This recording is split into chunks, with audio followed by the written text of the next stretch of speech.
Hey guys, it's Dave. I've represented over 1,000 people in car crash cases over the years, and one thing I see people screw up over and over again is the way they deal with their healthcare providers following a traffic crash.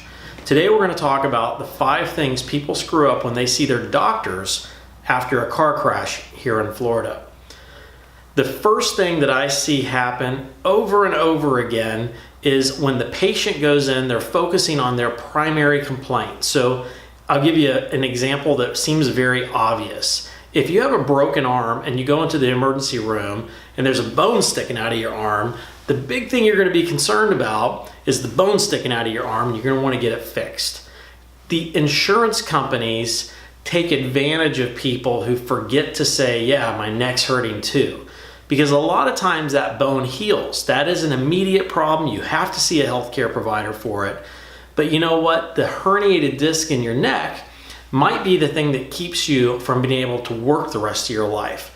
The bone heals, the neck is a problem for the rest of your life. So you go into the emergency room, you're complaining about that bone sticking out of your arm, and the healthcare providers document all that, but they don't document the fact that your neck hurts.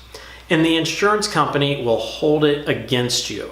So if the next time you see a healthcare provider is 2 or 3 weeks later when you go in to follow up with the cast or something like that, and for the first time you say, yeah, my neck hurts, the defense lawyers and the insurance company are going to be screaming on the top of the hill saying, wow, their neck didn't hurt. And I can't tell you how many times I've been in trial and heard a defense lawyer say, if you hit your thumb with a hammer, it hurts immediately. It doesn't hurt a couple weeks later. So the very simple way to deal with this is be sure when you go see your healthcare provider the first time, every time, that you tell your healthcare providers every part of your body that you have discomfort. Look, if it gets better, that's a blessing. That's an amazing thing, and you can move on. But if it doesn't get better, that way it is documented.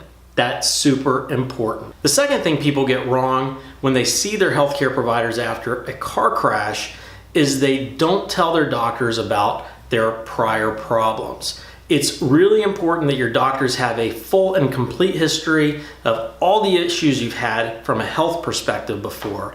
This is especially true if you've had prior back, neck pain, or anything similar to what you're complaining of. The healthcare provider can then use that history to exclude the possibility that your problems when you go see the healthcare provider are related to the fact that you fell off a balcony in 1982 on spring break versus the fact that you got hit by a Mack truck. The third mistake I see people make when they see a healthcare provider following a traffic crash is they don't give their healthcare providers their insurance information.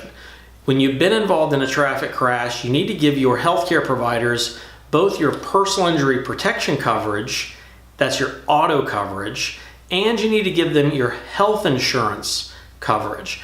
A lot of my clients object to this. They think, wow, somebody else hit me. I shouldn't have to use my health insurance or my auto coverage. In Florida, we have something we refer to as the no-fault system, personal injury protection. It is your auto insurance that pays first. After your auto insurance pays, it's up to your health insurance to pay for your medical needs after that.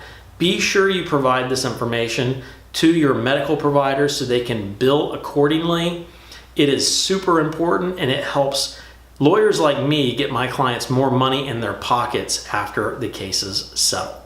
The fourth thing people screw up when they see their healthcare providers following a car crash is they assume their doctor is there to only treat one thing. So if you're seeing a chiropractor for your neck and back, and then you go see your primary care provider, you should tell them about everything. Don't assume your chiropractor is the one treating you, so your primary care provider doesn't need to know about it. It's really important that all of your healthcare providers know what kind of treatment you're getting, how active it is, who's giving it to you, when you're getting it, especially if you're getting medications and things like that.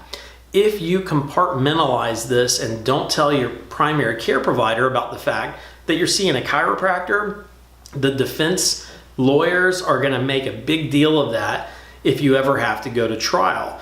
They will tell the jury it must not be a big deal because you didn't bother to tell your own doctor about the fact you were in a car crash. I've seen this play out over and over again. For whatever reason, people compartmentalize what they're going through. Tell all your healthcare providers about your medical needs. The fifth thing I see people screw up when they go see their healthcare provider following a car crash case is they want to talk to their doctors about their case. Your doctor is not interested in talking to you about your car crash case. Your doctor is there to try to help you feel better, to help you recover, to get back to the you used to be before the car crash. So don't talk to your doctor about your intentions to bring a claim. Don't talk to your doctor about how much coverage there is.